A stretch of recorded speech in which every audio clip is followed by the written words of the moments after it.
Halo guys, perkenalkan nama saya Delina Sianturi dengan NIM 42311313138 dari kelas USPK 2023C.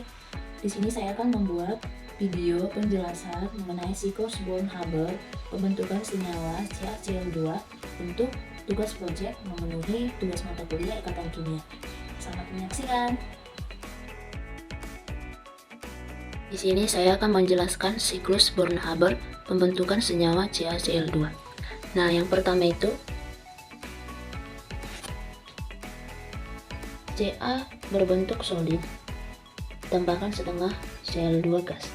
Nah, yang pertama itu yang perlu kita ubah itu yaitu Ca yang berbentuk solid kita ubah menjadi Ca yang berbentuk gas.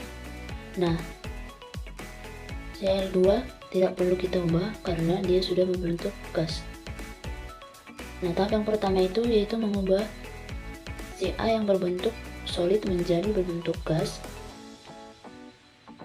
Dibutuhkan energi yaitu energi sublimasi. Nah, energi yang dibutuhkan ini untuk memutuskan ikatan antara logam kalsium dalam kisi kristal solid, mengubahnya menjadi atom-atom gas yang terpisah. Nah, energi yang dibutuhkan disebut entalpi sublimasi. Nah, nilainya positif karena prosesnya terjadi yaitu endotermik yang menyerap energi dari lingkungan. Delta sublimasinya itu yaitu sebesar positif 178,2 kJ per mol. Nah, untuk tahap yang kedua yaitu disosiasi atom molekul klorin Cl2. Nah, klorin yang biasanya berbentuk diatomik atau Cl2 dalam keadaan gas. Nah, tahap ini yaitu memecahkan ikatan kovalen antara atom-atom klorin sehingga dibutuhkan energi yaitu energi disosiasi agar menghasilkan atom-atom klorin yang terpisah. Nah, energi itu kita dapat sebesar positif 121,4 kJ per mol karena terjadi proses endotermik, makanya bernilai positif. Nah, tahap selanjutnya yaitu mengionkan atau tahap ionisasi atom kalsium. Nah, tahap ini melepaskan elektron dari ion kalsium yang berbentuk gas menjadi Ca2 positif gas menjadi bentuk ion. Nah, tahap ini terjadi dalam dua langkah yaitu tahap ionisasi yang pertama yaitu Ca berbentuk gas akan dionkan menjadi Ca positif gas ditambah 1 elektron. Nah, ionisasi yang kedua yaitu Ca yang berbentuk gas dionkan akan menjadi Ca2 positif gas ditambah elektron. Nah, sehingga totalnya yaitu ini Ca2 positif tambah 2 elektron. Nah, untuk tahap yang selanjutnya yaitu delta ionisasi yang didapat dari kedua langkah tadi yaitu positif 1735,2 kJ per mol. Nah, yang selanjutnya tahap keempat yaitu afinitas elektron klorin. Nah, pada tahap ini setiap atom klorin menerima 1 elektron untuk membentuk ion klorida atau Cl-. Nah, proses ini melepaskan energi panahnya ke bawah atau eksotermik, berarti nilainya itu negatif.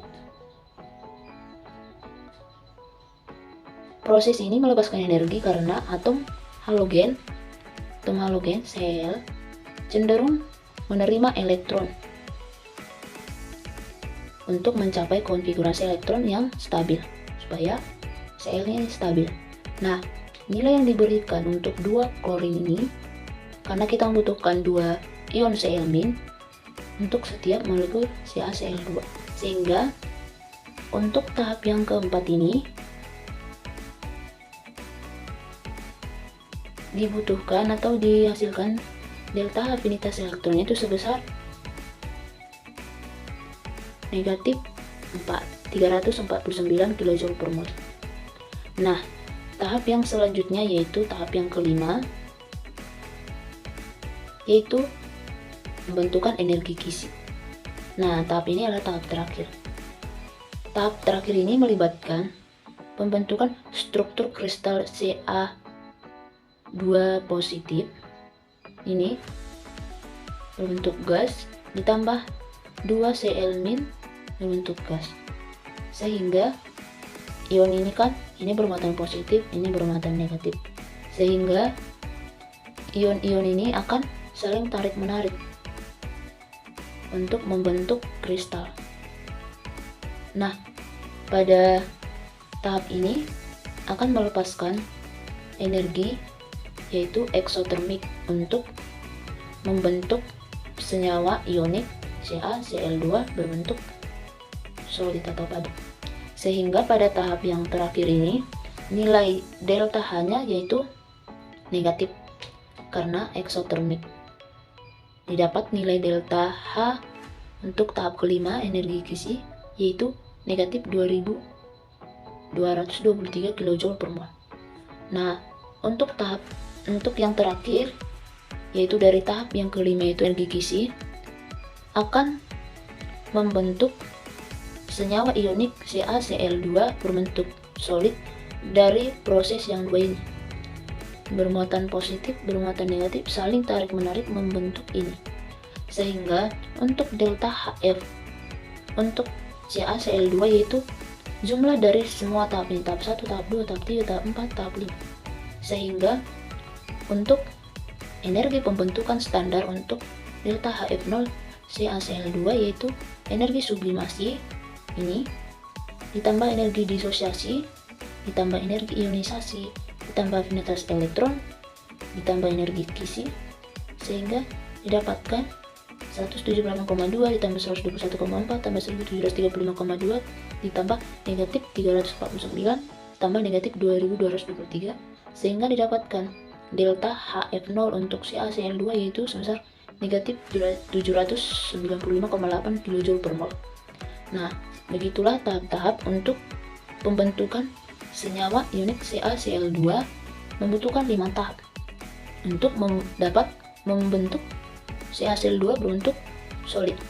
Tahap yang pertama itu sublimasi, mengubah yang solid menjadi gas. Tahap disosiasi, memutuskan ini menjadi satu molekul.